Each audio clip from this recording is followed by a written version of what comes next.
Okay, hi gang. Dave Braun here, Southeast Kansas. Didn't have anything else to do today, so and then got up to 45 degrees or so, I think, right now. Anyhow, was messing with the truck.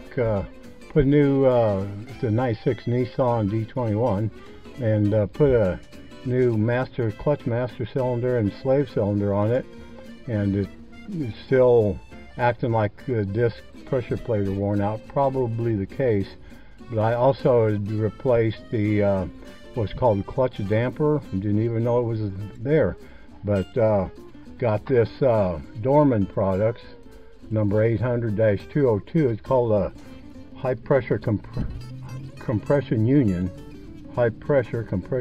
and it replaces the you just cut out two sections of line and splice it in there, and it's an acceptable repair for a clutch line.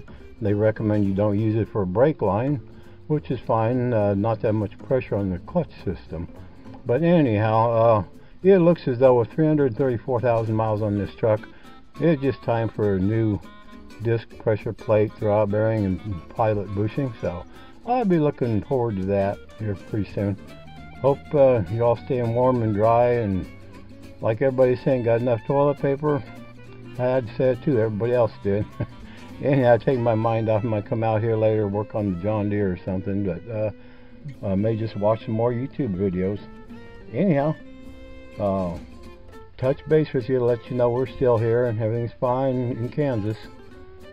Anybody else in Kansas, you go ahead and touch base with us and let us know how you're doing and all. Okay, take her easy. See you later. Bye.